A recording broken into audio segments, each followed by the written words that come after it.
La République de Platon, livre 9e, suite.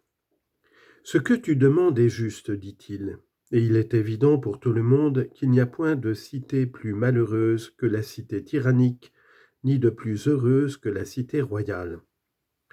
Aurais-je tort de demander les mêmes précautions pour l'examen des individus et de n'accorder le droit de les juger qu'à celui qui peut, par la pensée, entrer dans le caractère d'un homme et voir clair en lui, qui ne se laisse point éblouir par les apparences, la pompe que le tyran déploie pour les profanes, mais sait discerner le fond des choses.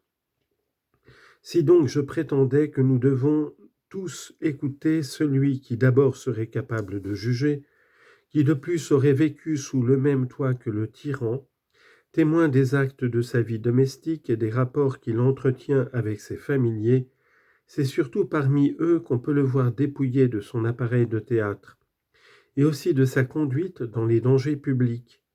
Si j'engageais celui qui a vu tout cela à prononcer sur le bonheur ou le malheur du tyran relativement aux autres hommes. Ici encore, dit-il, tu ne demanderais rien que de très juste.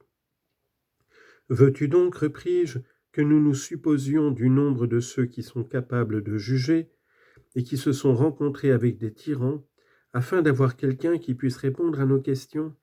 Certainement. Or ça, dis-je, suis-moi dans cet examen. Rappelle-toi la ressemblance de l'État et de l'individu, et les considérant point par point, chacun à son tour, dis-moi ce qui arrive à l'un et à l'autre. Que leur arrive-t-il? Pour commencer par la cité, diras-tu de celle qui est gouvernée par un tyran qu'elle est libre ou esclave?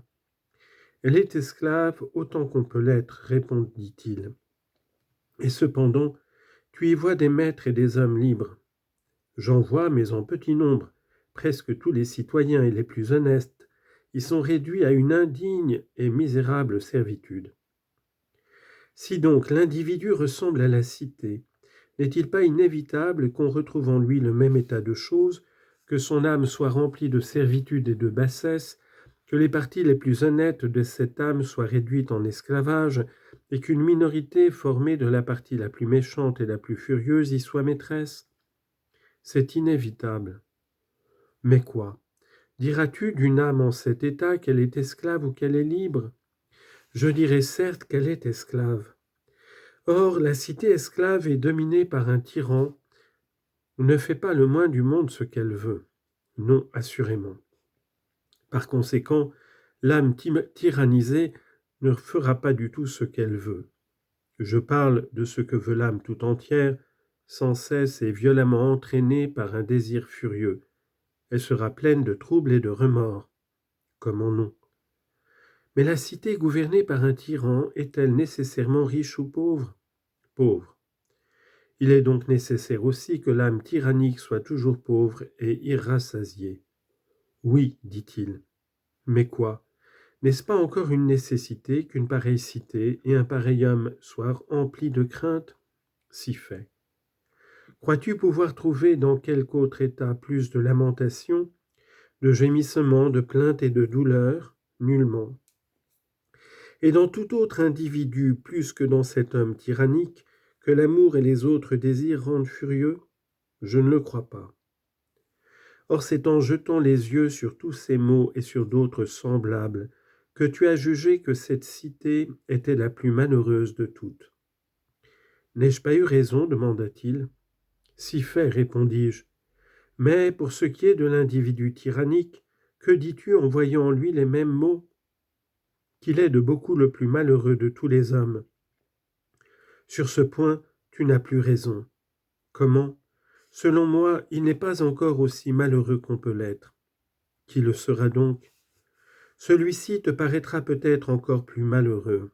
Lequel?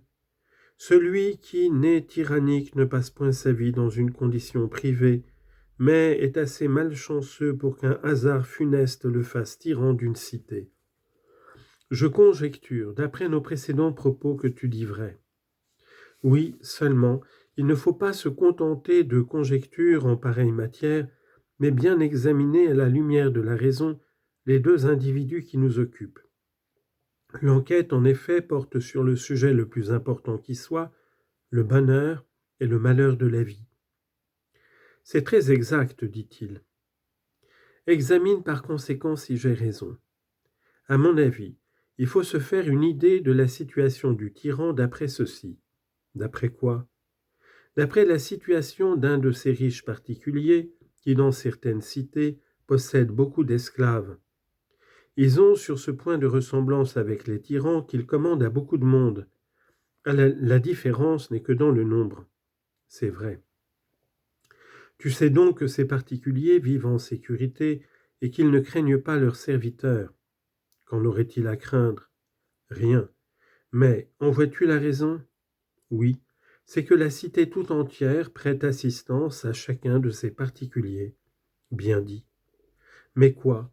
Si quelque dieu, enlevant de la cité un de ces hommes qui ont 50 esclaves et davantage, ne transportait avec sa femme, ses enfants, ses biens et ses serviteurs dans un désert où il n'aurait de secours à attendre d'aucun homme libre, ne crois-tu pas qu'il vivrait dans une extrême et continuelle appréhension de périr de la main de ses esclaves, lui, ses enfants et sa femme? Oui, son appréhension serait extrême.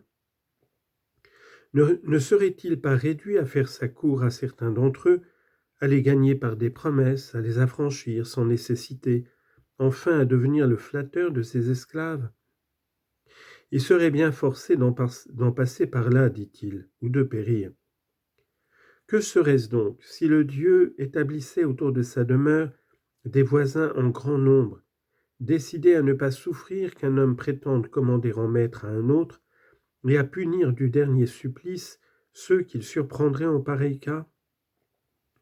Je crois que cette triste situation s'aggraverait encore s'il était ainsi environné et surveillé par des gens qui seraient tous ses ennemis. Or, avec ce naturel que nous avons décrit, plein de craintes et de désirs de toute espèce, n'est-ce pas dans une prison semblable qu'est enchaîné le tyran?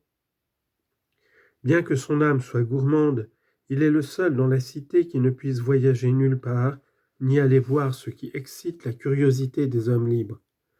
Il vit la plupart du temps enfermé dans sa maison comme une femme, enviant les citoyens qui voyagent dehors et font voir quelques belles choses.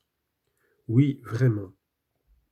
Ainsi donc, il récolte en surplus de tels maux, l'homme mal gouverné en lui-même, celui que tantôt tu jugeais le plus malheureux de tous, le tyrannique, lorsqu'il ne passe pas sa vie dans une condition privée, mais se trouve contraint par quelque coup du sort d'exercer une tyrannie, et que, tout impuissant qu'il est à se maîtriser lui-même, il entreprend de commander aux autres, semblable à un malade, n'ayant point la maîtrise de son corps, qui, au lieu de mener une existence retirée, serait forcé de passer sa vie à se mesurer avec les autres et à lutter dans les concours publics.